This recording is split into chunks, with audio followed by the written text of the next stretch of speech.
Bienvenue sur Intensément, recherche et partage des informations les plus fiables possibles sur les HPI, haut potentiel intellectuel, et neuroatypie. Je suis Raph.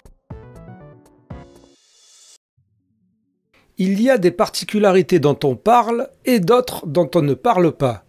Le HPI, par exemple, haut potentiel intellectuel, c'est top, c'est même à la mode. Et pareil, il y a des troubles psy dont on parle et d'autres dont on ne parle pas. Avoir un TDAH, par exemple, bien mal nommé TDAH, trouble du déficit de l'attention avec ou sans hyperactivité, avoir un TSA, trouble du spectre autistique, avoir un trouble bipolaire, avoir un trouble de la personnalité borderline, ou avoir un TOC, un trouble obsessionnel compulsif, c'est pas super, mais on n'est pas tout seul. Il y a plein de groupes Facebook, il y a plein d'influenceurs, de chaînes YouTube, de podcasts qui en parlent. On n'est pas tout seul, c'est presque trendy. Et le trouble de la personnalité narcissique, alors ça c'est presque le must. Pas de l'être, d'en parler et de dire qu'on en a été la victime, mais en tout cas, il y a des tonnes de conférences dessus. Et même pour les troubles du stress post-traumatique, ça c'est vraiment pas génial. Mais pourtant, des conférences, des podcasts, des chaînes YouTube, il y en a un paquet. Mais le trouble de la personnalité obsessionnelle compulsive. Alors ça, qu'est-ce que c'est? Qui connaît? Où sont les podcasts, les chaînes YouTube, les influenceurs, les conférences, les spécialistes? Où sont-ils? Où sont-elles? Il n'y en a pas. Et pourtant, ce trouble de la personnalité, à ne surtout pas confondre avec le trouble obsessionnel compulsif, les fameux TOC, même si on peut avoir les deux, il ne s'agit pas du tout du même processus psychologique, ni des mêmes critères diagnostiques. Le trouble de la personnalité obsessionnelle compulsive, ou TPOC si vous voulez, ou OCPD en anglais, et je préfère OCPD, vous allez voir aussi que la personne qui va témoigner préfère aussi le terme OCPD, mais c'est parce que je l'ai étudié plutôt en anglais, et elle aussi probablement. Donc ce trouble que l'on peut aussi retrouver sous le terme de trouble de la personnalité anancastique, il se retrouve encore sous ce terme-là dans beaucoup de publications internationales et officielles. Eh bien, pourtant, c'est carrément un des plus courants troubles de la personnalité dans la population générale. Il et elle seraient entre 4% et 8%, principalement des hommes, et à titre de comparaison, le trouble du spectre autistique se retrouve à 1% de la population générale, le TDAH est de 5% pour les enfants et 3% pour les adultes, et pour le trouble de la personnalité borderline, cela va de 3 à 6%. Donc vous voyez, en fait, le TPOC, ou l'OCPD, ou le trouble anancastique, c'est super fréquent. Mais alors, pourquoi n'en entend-on pas parler? Parce qu'il n'est pas sexy, en fait. Et vous allez comprendre pourquoi. Apparemment, se dire control freak, c'est pas le meilleur truc qu'on puisse mettre sur son profil Tinder.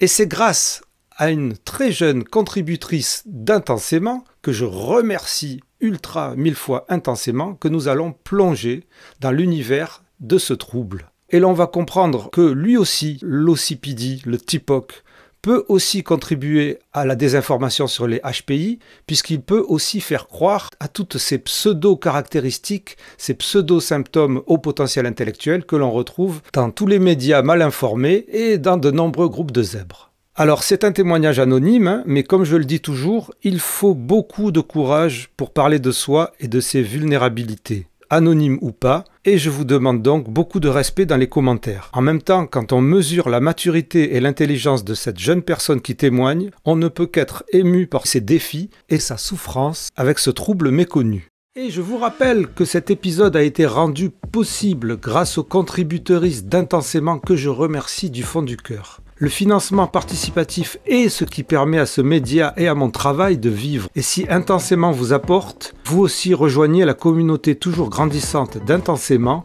Ponctuelles ou régulières, vos donations sont essentielles et vous recevrez des bonus inédits. Il y a un lien dans la description de cet épisode. Merci Intensément et bienvenue dans notre vaisseau spécial. Et tout de suite, place à ce témoignage exclusif. Alors attendez, un dernier warning. Ne pas s'auto-diagnostiquer, bien entendu, à partir de cet épisode.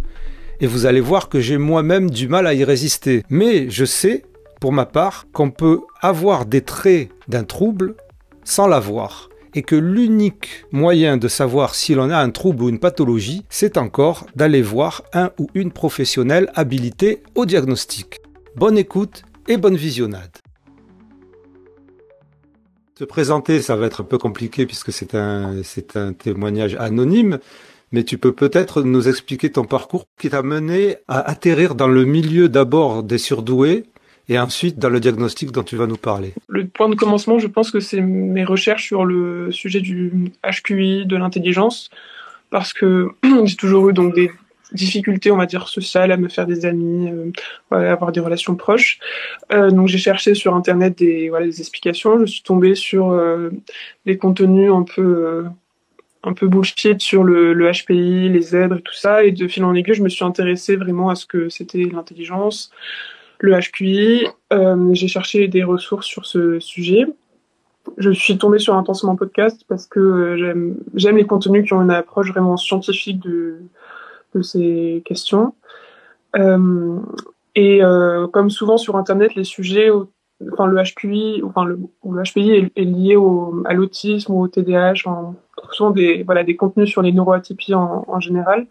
Je me suis aussi intéressée à ces troubles du neurodéveloppement et je me suis reconnue dans certains traits. Donc je suis allée voir un psychiatre en me demandant, en lui demandant d'évaluer si j'étais autiste ou non.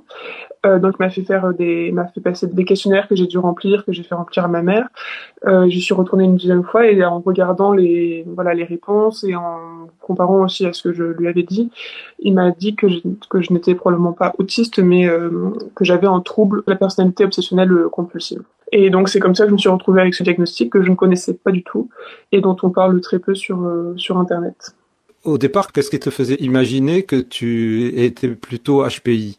C'était plutôt sur l'aspect sentiment de décalage avec les autres, plus une certaine curiosité, un goût pour l'apprentissage, plus le sentiment de pas toujours maîtriser mon cerveau, de pas toujours comprendre comment il fonctionne, et des intérêts un peu spécifiques de temps en temps pour certains sujets. Mais c'était surtout l'aspect difficulté sociale qui m'a conduite à regarder du contenu sur les HPI et les zèbres. Mais alors, excuse-moi, j'ai le droit de dire que tu es quand même jeune. Donc à ce moment-là, tu avais vers la vingtaine, c'est ça? 21, 22 ans, oui. Et donc pour une personne qui est tout de même scientifique et qui s'intéresse quand même à pas mal de choses scientifiques, à 20 ans, il y a quelques années, quand on a des problèmes de décalage, on peut très facilement se penser HPI. Quand on a des problèmes de décalage, d'anxiété, c'est ça ce que tu disais, d'anxiété et de sociabilisation peut-être? Oui, alors après j'ai toujours été très bonne élève en travaillant, mais voilà, j'avais aussi des bons résultats scolaires, ce qui quand même peut être un signe qu'on a de bonnes capacités intellectuelles. Mais j'ai jamais non plus brillé à l'école, j'ai aucune capacité incroyable, mais c'était aussi un sujet plutôt un diagnostic qui flattait un peu mon ego. Et puis il y avait aussi l'aspect communautaire, le fait que sur les contenus sur Internet qui parlent de Z, de HPI, souvent il y a plein de commentaires de gens qui disent moi aussi je me sens pas bien, je me sens en décalage et tout ça, et c'est vrai que de lire ces commentaires, je me reconnaissais pas mal dans les témoignages et que ça m'intéressait, que ça me parlait, mais je suis aussi très vite tombée sur des contenus qui disaient la pensée en arborescence, l'hypersensibilité, tout ça, c'est pas des symptômes de entre guillemets d'un HQI, c'est autre chose. Et voilà, c'est ce genre d'approche qui me parlait, et voilà, donc très vite j'arrêtais de me renseigner sur le HQI comme réponse à mes problèmes.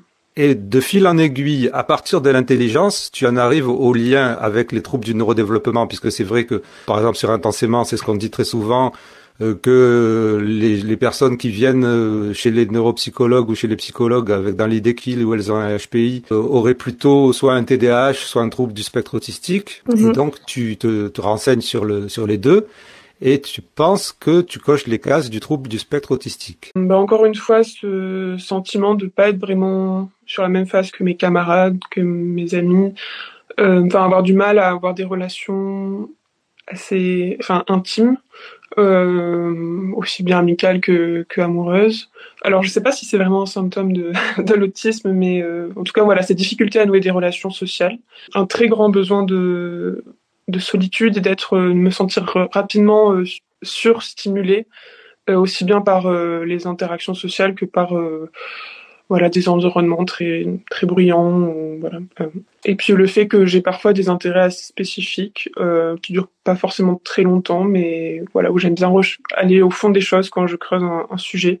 Voilà, mais j'ai pas non plus un intérêt spécifique depuis toujours, ou c'est pas non plus des intérêts qui vont enfin prendre toute la place dans ma vie, mais voilà, ça m'arrive. Donc tu te retrouves à aller voir un ou une psychologue d'abord ou psychiatre de suite? Non, j'ai vu plusieurs psychologues. Enfin, après avoir justement commencé à mener ces recherches sur l'intelligence, les neuroatypies, j'ai découvert la neuropsychologie et donc là j'ai contacté alors c'est une psychothérapeute mais qui s'y connaît bien en neuroatypie, que j'ai découvert sur YouTube et qui connaît très bien le sujet du HPI, de l'autisme, du TDAH. Et donc je l'ai contactée et c'est elle au fur et à mesure des séances qui m'a dit, enfin je pense vraiment que vous devriez aller voir un psychiatre pour faire un diagnostic officiel entre guillemets et voir ce qu'il vous dit. Et voilà, donc d'abord une psychologue et ensuite un psychiatre. Mais les autres psychologues que tu avais vus avant, ils te disaient quoi? Alors la toute première que j'avais vue, c'était quand j'étais adolescente, c'est dans une maison départementale pour les adolescents, je sais plus comment ça s'appelle. Je l'avais pas vue souvent, c'était pour une problématique assez très précise, voilà, donc je l'avais vue deux ou trois fois peut-être, mais pas plus. Et après, j'étais allée voir une psychanalyste sur les conseils de ma mère. Et alors là, pour le coup, du coup, la neuropsychologie, tout ça, je pense que c'est pas du tout sa spécialité et elle m'en a jamais parlé. Mais elle t'a aidé au moins, j'espère. Je sais. Tous les psychologues qui m'ont suivi et qui faisaient plus ou moins juste un suivi où en fait je parlais quoi, en fait, blablabla, blablabla. Oui, ça m'a aidé à parler quoi. Voilà. Et ça apporte un soutien, voilà, sur le moment. Enfin, j'avais besoin de parler, que quelqu'un m'écoute. Voilà. Après, c'était pas non plus une séance de psychanalyse où le psychologue ou la psychologue ne dit rien pendant 1 heure mais voilà, elle m'a pas aidé vraiment à me comprendre, je pense. Alors que là, avec la psychologue que je vois, enfin la psychothérapeute que je vois actuellement, c'est le cas. Donc, tu arrives dans l'idée que tu arrives chez le psychiatre dans l'idée que tu as un TSA, enfin peut-être en tout cas pour voir. Oui, donc il m'a envoyé 2 questionnaires, un que je devais remplir et un que ma mère devait remplir. Enfin, une personne qui me connaît très bien depuis l'enfance, donc pour moi c'est ma mère. Et à la deuxième séance, donc il a regardé les questionnaires, il a fait ses petits calculs pour voir quel score j'obtenais sur le symptôme de l'autisme. Moi, je sais plus ce que c'est le terme. Donc je scorais assez haut, mais j'atteignais pas le seuil de diagnostic. En gros, les questionnaires montraient que je n'étais pas autiste. Voilà, par exemple, typiquement dans l'enfance, j'avais aucune particularité autistique. Et voilà, étant donné les réponses au questionnaire et ce que moi je lui avais raconté de ma vie, ce psychiatre a diagnostiqué un trouble de la personnalité obsessionnelle compulsive. D'accord, ok. Et t'as pas fait, enfin, en fait, c'est bête parce que je me suis renseigné, mais j'ai pas vu comment est-ce qu'on me faisait passer, comment est-ce qu'on faisait le diagnostic du trouble de la personnalité obsessionnelle compulsive. Donc, je sais pas s'il y a des questionnaires précis pour ça. Je sais absolument pas. Mais c'est vrai que c'est intéressant. J'aurais dû regarder. Oui, c'est vrai que j'ai pas regardé non plus, mais je pense que c'est surtout basé sur l'expérience du patient. Peut-être un peu comme le trouble borderline. Je sais pas s'il y a vraiment des tests qui montrent. Oui, je crois qu'il n'y a pas de test pour le trouble borderline. Je pense que c'est pareil pour ce trouble. Et alors, quand tu as reçu ça, qu'est-ce que tu t'es dit? D'abord, est-ce que tu savais ce que c'était? Est-ce que ça t'a fait un choc? Et comment tu l'as pris? J'ai trouvé je connaissais pas ce diagnostic, donc je me suis renseignée et j'ai trouvé que ça me correspondait bien et que ça correspondait vraiment aux problématiques que je rencontre. Ça faisait sens aussi parce qu'il y a pas mal de symptômes qui peuvent faire penser à l'autisme, même si c'est pas du tout les mêmes ressorts derrière. Et après, c'est pas un diagnostic très agréable parce que clairement, les personnes qui ont ce trouble ne sont pas du tout très cool, ni très facile à vivre. Il m'a un peu expliqué, mais la consultation, voilà, c'est 30 minutes, donc il m'en a parlé pendant une dizaine de minutes à peu près de ça, mais voilà, c'est moi après qui ai fait mes recherches pour aller creuser un peu plus en détail. Mais il m'a aussi dit que comme je suis encore jeune, voilà, j'ai 26 ans, ça peut évoluer et je suis pas non plus un cas clinique, enfin je coche pas toutes les cases de ce trouble et j'ai surtout des traits de personnalité qui font penser et qui expliquent ces difficultés, mais je suis pas condamnée à vivre avec cette étiquette toute ma vie. C'est ce qu'il m'a dit, ce qui est rassurant. Est-ce que tu as compris ce que c'était un trouble de la personnalité? Comment ça s'explique? Comment ça se développe? Comment ça s'explique en tout cas pour ton cas? Parce qu'on voit ce que c'est un trouble du neurodéveloppement, on le voit, un problème neurologique à la naissance, un problème de développement du cerveau, mais on a du mal à comprendre, enfin moi en tout cas, j'ai beaucoup plus de mal à comprendre comment se développe un trouble de la personnalité. Et est-ce que tu pourrais juste décrire ce que tu as compris, ce que c'est d'abord le trouble de la personnalité obsessionnelle compulsive, et ensuite nous dire comment ça se développe? Ce que j'ai compris, retenu, c'est que les personnes qui ont un OCPD, c'est l'acronyme en anglais, ce sont des personnes qui ont un énorme besoin de contrôle sur leur environnement, y compris sur les personnes de leur environnement. Elles ont un très grand besoin aussi d'avoir raison. Elles préfèrent avoir raison plutôt que de résoudre un problème de façon un peu plus consensuelle. Ce sont des personnes anxieuses aussi qui anticipent toujours le pire. Ça peut se traduire par exemple par des comportements d'épargne excessive. En gros, ce sont des personnes qui peuvent être radines par peur qu'il puisse arriver un événement qui fasse que elles auront à payer beaucoup d'argent. Ça peut paraître anodin, mais c'est vraiment des symptômes de l'OCPD, le comportement d'épargne excessive. Oui, et comme tu dis, c'est ça qui a précisé, c'est pas un comportement parce que vous aimez l'argent, parce que les personnes comme ça aiment l'argent, c'est vraiment en prévision de ce qui peut se passer plus tard s'il y a un problème. Exactement. Ce que j'ai compris. C'est anticipé pour contrôler le futur. Il y a aussi dans les symptômes le fait de ne pas arriver à se séparer de ses biens, de ces objets, là aussi en se disant que peut-être un jour dans le futur ça va me servir et que ça pourra m'être utile. Ce sont des personnes qui sont anxieuses socialement et qui sont très très perfectionnistes aussi. Je l'ai pas dit, mais c'est un des symptômes principaux, le fait de toujours vouloir très bien faire les choses. Et ce sont aussi des personnes un peu workaholiques qui se consacrent beaucoup trop au travail et aux dépens souvent de leur vie personnelle, de leur vie affective. Et il y a une certaine rigidité aussi dans le mode de fonctionnement. Voilà, oui. Ce sont des personnes qui sont, on peut appeler communément psychorigides, qui sont très attachées à certains principes et à certaines valeurs, et qui considèrent aussi qu'elles font les choses de la bonne manière et qui ont énormément de mal à accepter que d'autres personnes fassent les choses différemment ou voient les choses différemment d'elles. Et elles considèrent toujours que, les personnes avec OCPD considèrent qu'elles ont raison et que les autres ont tort et que du coup elles doivent changer en gros la manière dont les autres fonctionnent et voient le monde. Oui, mais c'est à préciser, si j'ai bien compris, que contrairement à ce qu'on pourrait penser des personnes narcissiques, parce que je suis pas un psychologue, je connais pas exactement, cette idée d'avoir raison, c'est pas pour être meilleur que les autres, mais c'est juste parce qu'on pense vraiment que c'est ça qu'il faut faire. C'est pas une question de domination, c'est comme ça qu'il faut faire, parce que si on le fait pas comme ça, c'est pas bien. Voilà, exactement, et souvent, dans ce que j'ai lu sur l'OCPD, souvent ces personnes ont du mal à déléguer un travail justement parce que si leur collègue ne fait pas le travail comme elle le ferait, elles considèrent que c'est mal fait. Et typiquement, ça va être le genre de personne qui va reprendre le travail de ses collègues, qui va apporter des finitions vraiment mineures parce que l'attention aux détails aussi c'est un symptôme de l'OCPD. Qui peut faire penser à l'autisme, justement, mais qui en est pas. C'est reprendre les autres, mais parce qu'on pense qu'on a raison et pas par envie de domination. Oui, et c'est comme tu disais, de ce que j'ai compris aussi, franchement, je suis rentré dans un mode, je me suis dit, merde, mais je coche pas mal de trucs quand même. Alors, je sais pas si je suis au niveau du seuil, mais, ce que j'ai compris aussi, c'est cette histoire de, là où c'est handicapant, en tout cas, là où c'est embêtant, c'est que les personnes qui auraient ce trouble-là, à force de vouloir faire le truc à la perfection, au final, elles finissent pas leur boulot, ou alors elles le font pas dans les délais. Et donc, c'est embêtant quand on travaille en équipe, pour d'autres personnes ou avec d'autres personnes, ou même pour soi-même. Oui, c'est ça. En fait, tous ces traits de personnalité, on peut les avoir sans que ce soit de l'ordre du trouble. Ça devient un trouble quand la personne en fait devient dysfonctionnelle dans sa vie. Donc voilà, typiquement au travail, ça va être passer un temps fou sur un même dossier, juste pour le perfectionner avec des petites finitions, mais au final qui apporte pas grand-chose, et donc on va aller en retard ou on va s'épuiser sur un dossier.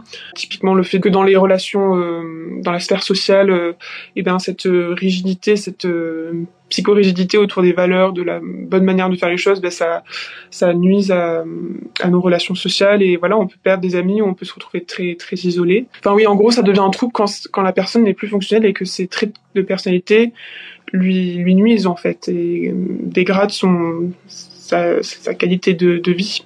D'accord, oui. Et dans ton cas, toi, tu penses que c'était dysfonctionnel ou pas? Alors, j'ai jamais vraiment travaillé, je suis encore étudiante, mais j'ai toujours été excessivement anxieuse à propos de mes résultats scolaires. J'ai toujours passé énormément de temps à travailler. J'ai aussi toujours beaucoup de mal à me faire des amis ou à avoir des relations amoureuses.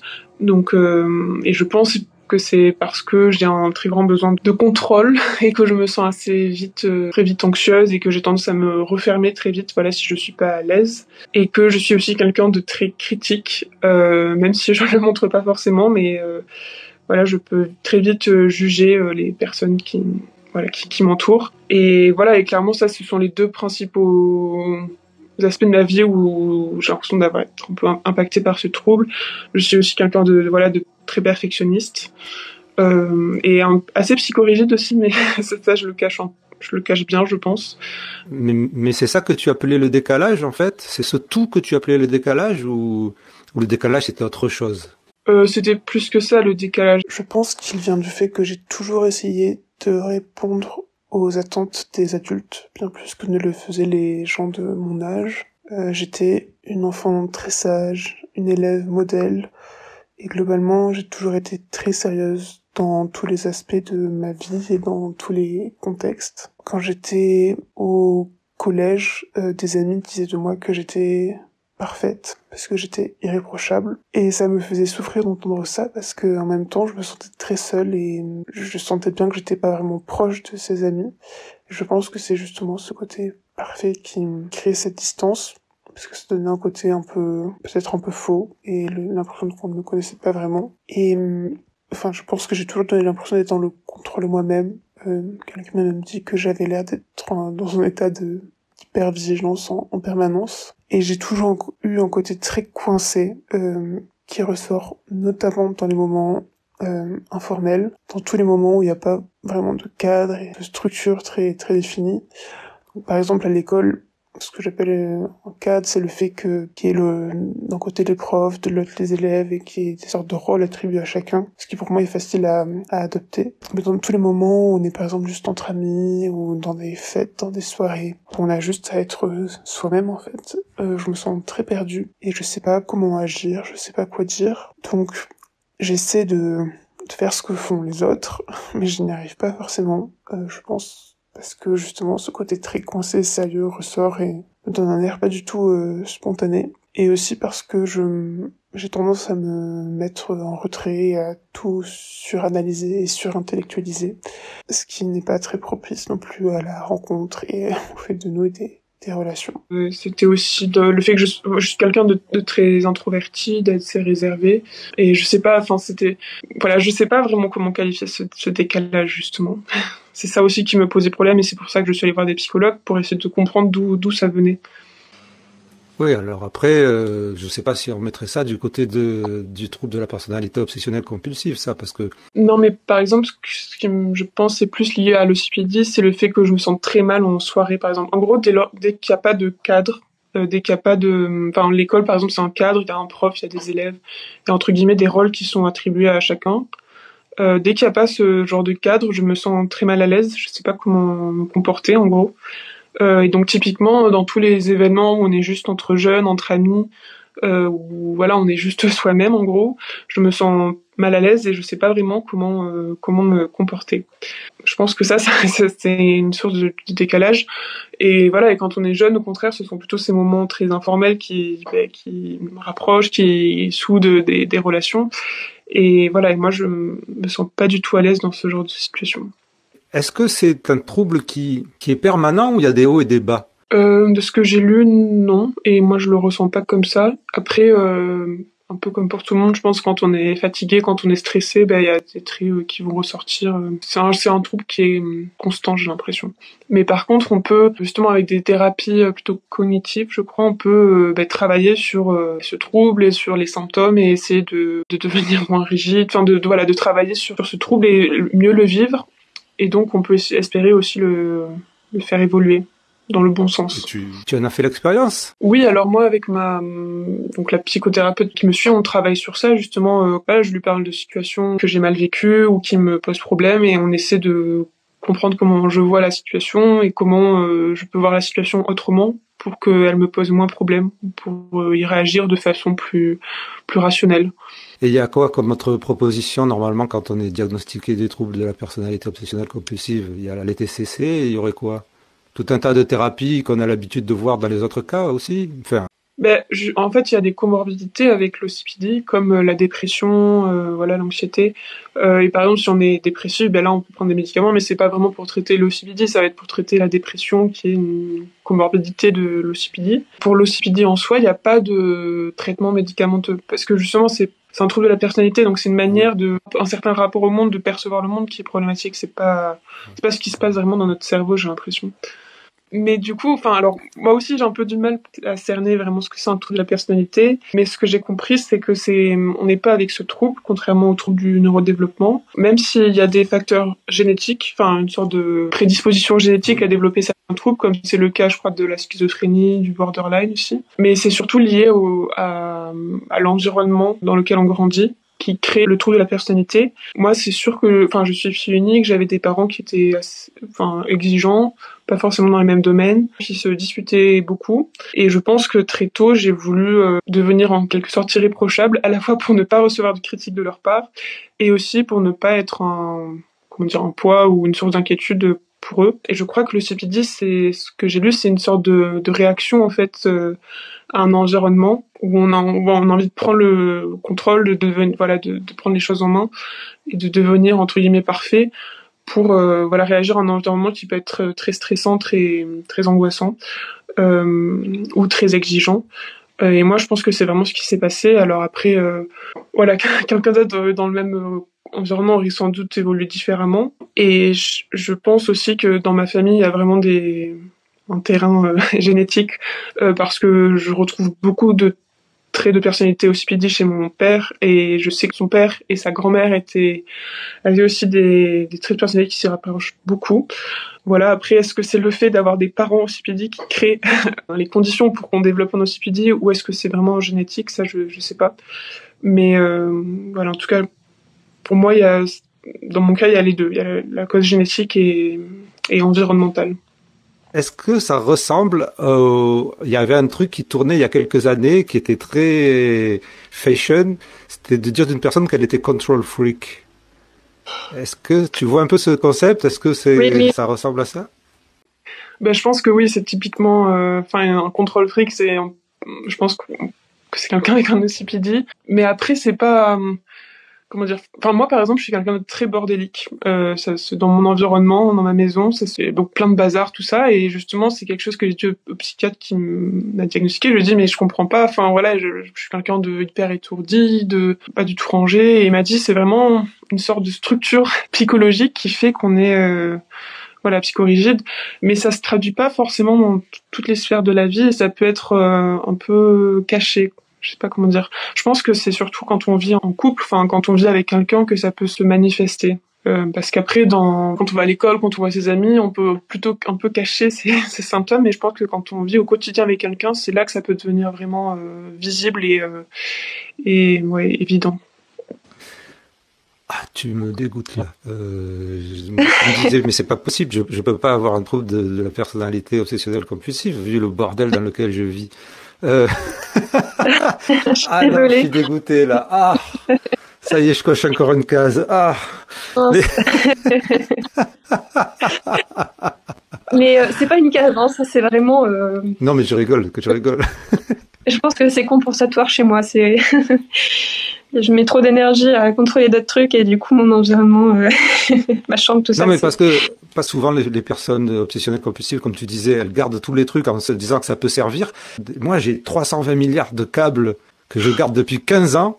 Où je me dis tout le temps, mais celui-là, ça va servir, ça va servir. J'ai des boîtes que j'en ai à revendre, quoi. Oui. En me disant, mais non, je peux pas jeter ça va servir à ranger ça va servir à ça. Et en fait, je m'en sers pas, quoi.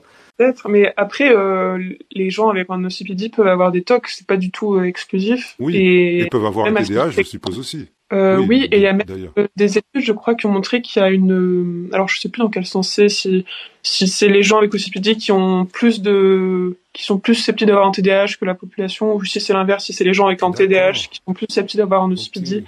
justement comme une sorte de réaction, un mécanisme pour compenser leur TDAH. Exactement, parce que Sébastien Harard parlait de pseudotoc. Alors, je ne sais pas si ça peut générer ça, c'est-à-dire Sébastien Harard, il disait, moi c'est ce qui m'est arrivé dans mon adolescence, c'est de devenir control freak pour éviter de tout perdre, de vivre dans un chaos total et de pouvoir continuer ma scolarité. Et tu vois ce que tu disais par exemple, moi je considérais que je connaissais pas un cours. Au lieu de réviser, moi, j'apprenais presque tout par cœur. Je considérais que je connaissais pas quelque chose si je le connaissais pas par cœur, si tu veux, quoi. Oui. C'était horrible, en fait. C'était horrible. Alors, merde, je coche. Ça, c'est pas grave pour moi. On pourrait me dire, tu es au CPD. Je me dirais, écoute, allez, on rajoute ça, c'est dans la collection. Oui, je sais pas, après je pense que l'image, le stéréotype de l'OCPD, ça va être, je sais pas, un homme qui va vouloir tout contrôler, qui a une dévotion excessive, qui va travailler énormément, qui va faire passer le travail avant tout, qui va énormément contrôler, je sais pas, ses collègues, sa boîte, tout ça, et qui contrôle aussi du coup, toutes les sphères de sa vie. Mais bon, ça c'est un peu un stéréotype.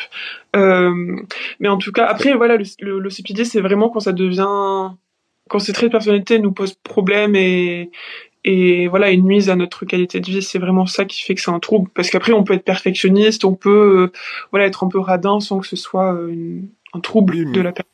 Oui, non, je comprends. Mais là, c'est une discussion entre deux personnes qui sont pas spécialistes ni l'une ni l'autre. Oui. Mais non, mais c'est bien de comparer ces symptômes quand même dans la vie. Il y en a qui comparent leurs cartes et leur album avec des trucs à coller. Alors on peut comparer nos symptômes. Quand même. Non, mais je veux dire. À partir du moment où tu apprends par cœur jusqu'au point où t'endors pas parce qu'il y a toujours un truc que tu connais pas, est-ce que c'est de l'anxiété? Est-ce que c'est du contrôle freak? C'est ça l'histoire. Oui, ça peut être de l'anxiété, je sais pas. Moi, ça se traduit plutôt dans le fait que je faisais des fiches magnifiques, parfaites. Ah ouais, non, mais moi j'étais dysgraphique, alors moi les fiches tu peux et à l'époque j'avais pas d'ordinateur, donc les fiches tu peux je pouvais faire toutes les fiches que tu veux, je pouvais pas les relire après, donc ça sert à rien. Oui, effectivement. Donc peut-être qu'apprendre par cœur c'était la meilleure manière du coup d'être sûr d'avoir bien appris, je sais pas. Et toi tu faisais des fiches alors?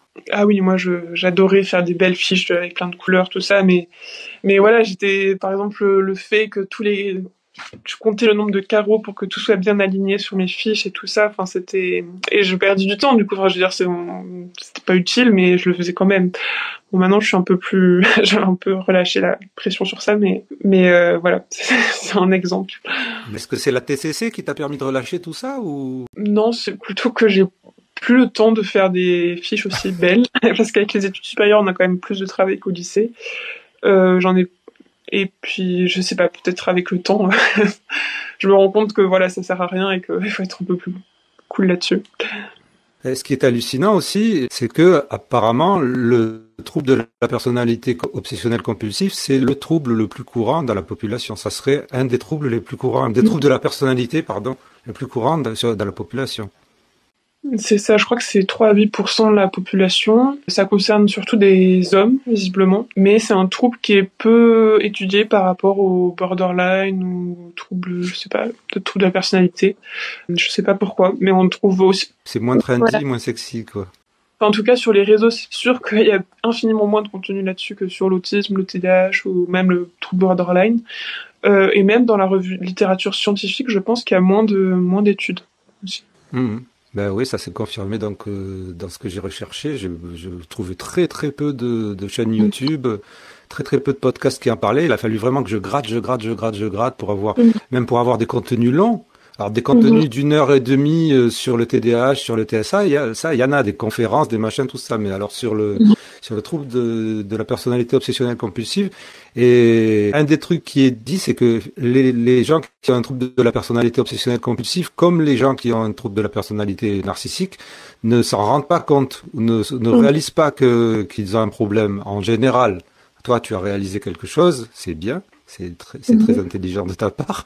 Mais il y en a qui s'en rendent pas compte et qui voient pas où est le problème, puisqu'en fait, ça se voit pas, ça saute pas aux yeux forcément comme le TDAH. Ça peut même être félicité, puisque être consciencieux, faire bien les choses, être perfectionniste, pourquoi est-ce que ça serait un trouble? Oui, surtout dans le domaine professionnel où on aime avoir des gens assidus qui sont qui vont passer qui sont très dévoués à leur travail. Par contre, je pense que les gens avec un OCPD, donc ils sont persuadés d'avoir raison, mais je pense qu'ils peuvent être conscients qu'ils souffrent de certaines par exemple d'une vie sociale ou affective assez maigre, mais ils se rendent pas compte que c'est leur comportement qui pose problème peut-être, ou c'est leur rigidité qui pose problème. Mais alors, une fois que tu as appris ton diagnostic, est-ce que tu as tout réinterprété de cette manière-là? Est-ce que maintenant tu vois justement ces comportements? Par exemple, est-ce que toi aussi tu as ce côté, tu fais les choses à la perfection jusqu'au bout, quitte à dépasser les deadlines, quitte à ne pas le rendre, des trucs comme ça par exemple? Non, ça m'est jamais arrivé, heureusement. C'est pour ça aussi que je pense que je suis pas un cas vraiment clinique de l'OCPD, parce que je vais pas jusqu'à ces extrême, mais par contre j'ai tendance, dès que j'ai un devoir à rendre, à passer autant de temps que possible et à ne pas à continuer à y travailler jusqu'à vraiment être épuisé et à avoir ras-le-bol,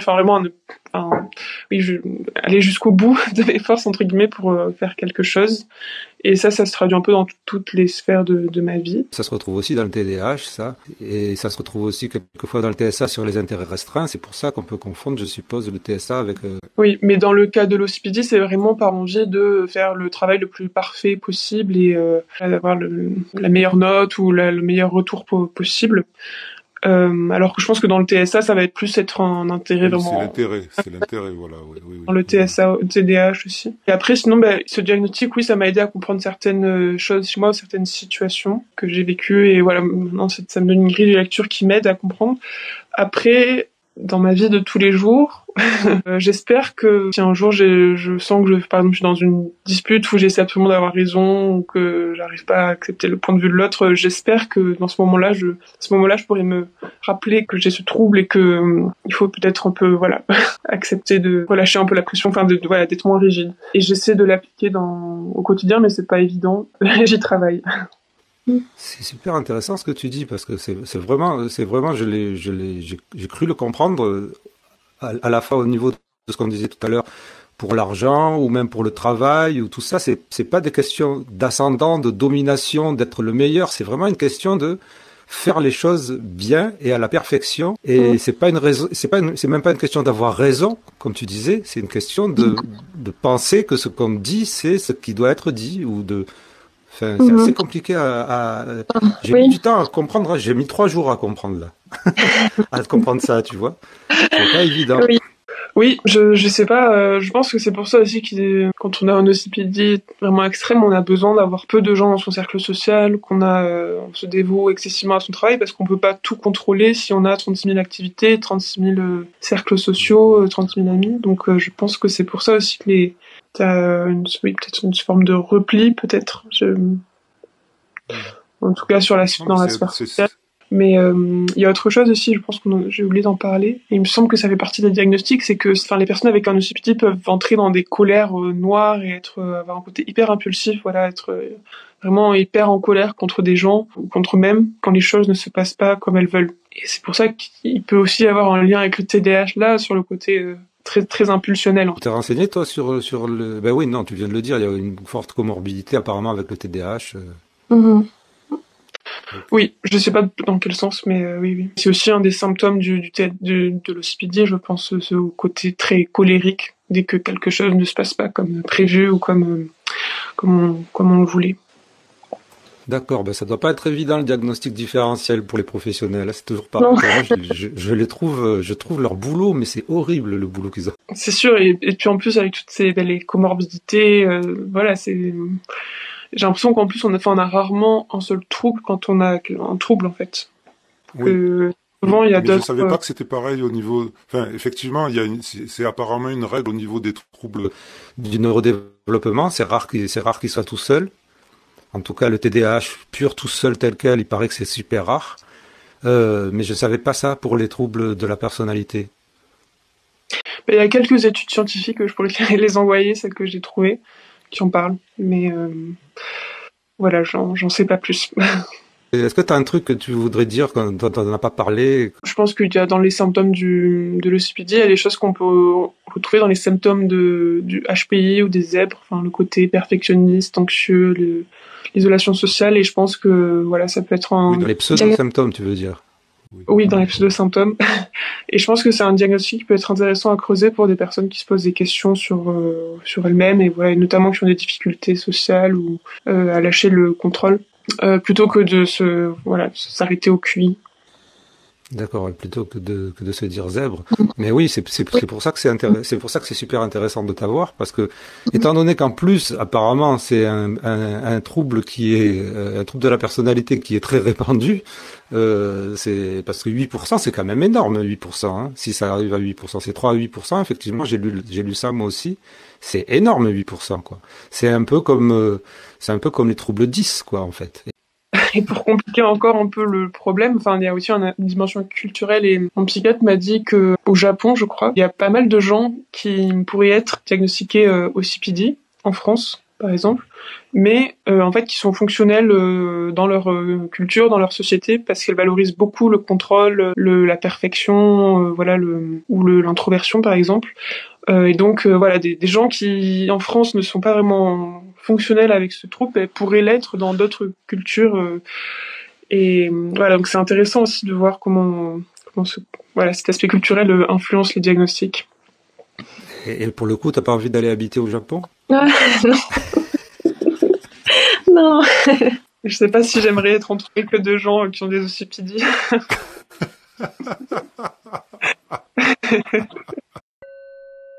Voilà, un énorme merci à la personne qui a témoigné avec justesse et la bonne humeur. Si cet épisode vous a apporté quelque chose, que ce soit de la connaissance ou de la matière à penser, n'oubliez pas de faire les gestes qui aident pour Intensément dont je vous ai parlé au début de cet épisode. Et puis, sportez-vous bien. Intensément, c'est le podcast Divergent. Intensément, c'est le show potentiel. Chaud, chaud, chaud.